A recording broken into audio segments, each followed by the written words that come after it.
Alrighty, thanks, Scott. Time now for medical rounds. The past weekend marked the 36th anniversary of the first successful heart transplant at Hartford Hospital. And since then, the hospital has now performed 469 heart transplants, improving the quality of life for patients and their families profoundly. Here to talk about the innovation is Dr. Jonathan Hammond. He is a cardiac transplant surgeon at Hartford Hospital. Doctor, welcome, and tell us, how has heart transplant technology changed over the last 30-plus years? Well, thank you. It's interesting that the actual operation and the cutting and sewing involved with the transplant itself hasn't changed that much. But in the last few years, there have been a number of innovations that have really helped the transplant scene.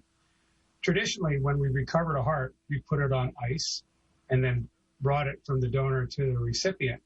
But that's a little bit crude, and it's a little bit like asking somebody to hold their breath for a minute and then run a 100-yard dash. It could be a little tough to do.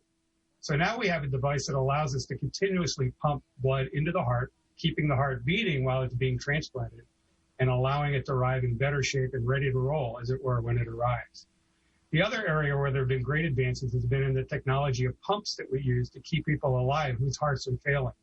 This can come in the form of temporary support, which can resuscitate somebody and make them a candidate for a transplant, or durable long-term support with a battery-powered implantable device that can let people lead a completely free and unencumbered life outside the hospital while they're waiting for their transplant. Yeah, and Doctor, what do all these advancements mean for the patient? Must make it easier. Well, sure. With the pump that pumps the heart and keeps it beating, it means that we can accept a heart that will come from a greater distance without worrying about that it will be compromised with the time it's outside of the body. That means we can get hearts quicker to sicker patients, and so their waiting time will be much shorter. With the durable pumps, that means that patients can live many years of active life outside the hospital. And with the temporary pumps, it could take somebody who's literally dying and make them a transplant candidate. Wow. You know, quickly, just before we have to let you go, in this time of COVID, are there concerns now with heart transplant surgery?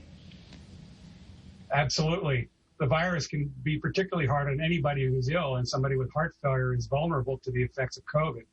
And also, patients who've been transplanted have their immune system suppressed to keep their bodies from rejecting the organs. So they're vulnerable. So given this, every donor is screened, every recipient is screened when they come into the hospital.